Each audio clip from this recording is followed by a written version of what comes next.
Hello everybody, welcome to week 4. So we're still looking at music through the ages. Just want to start by saying well done to everyone who's submitted the work up to now.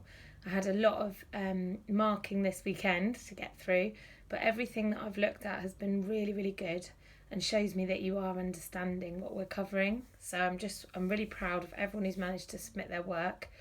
If you haven't managed to submit your work yet, try and get something done this week so that you've got something on there. I know there's lots of difficulties with IT, and if anyone's having any problems, you can always email me and I can see if I can help out. Okay, so we're going to carry on with the classical period. So far we've looked at Baroque and classical. We've only done one lesson on classical and we had 2 lessons on Baroque. So this week we'll conclude our study of classical music, and then next week we'll move on to Romantic. So this is Music Through the Ages lesson 4. Your LO today is to recognise classical and Baroque music when listening. We've done a little bit of that already, but we need to consolidate our learning. Extending, I can identify classical and Baroque music when listening, and I can describe the key features of the music. So that's really important. If you can say, Miss, that music's Baroque, that's really good. But if you can go one step further and say that music's Baroque because I can hear a harpsichord, it has a polyphonic texture. Remember, that's when there's more than one melody. And there's sudden changes in dynamics, then that shows me a greater depth of understanding. Advancing, I can identify classical music when listening and list key features of the genre. So that's what we're going to be looking at today. And on track, I can list the key features of classical music. So if you can do that by the end of the lesson, you are on track.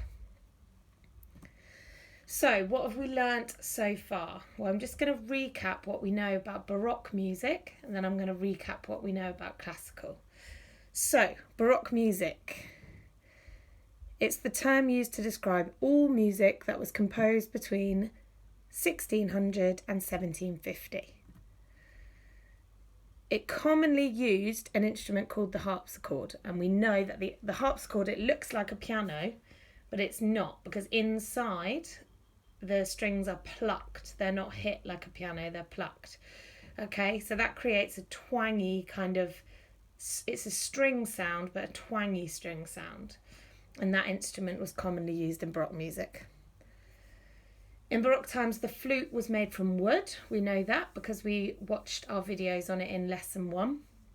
And Baroque orchestras had a large string section. So lots of the music from the time would be played on stringed instruments. And stringed instruments are things like violins, violas, cellos and basses. The melodies, and remember melodies means the tune, so the main tune.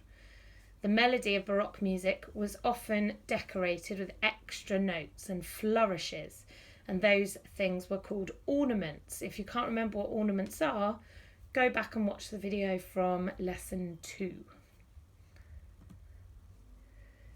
The music changed suddenly from loud to quiet or from quiet to loud.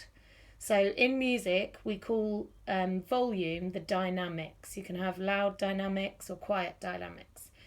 So when they change suddenly from loud to quiet or quiet to loud, that's called terraced dynamics, and that's a key feature of Baroque. And finally, Baroque music often had a polyphonic texture. Now what that means is there's 2 or more different melodies being played at the same time. And you can remember that because the word poly means many. Okay? So polyphonic texture means there's many melodies played at the same time.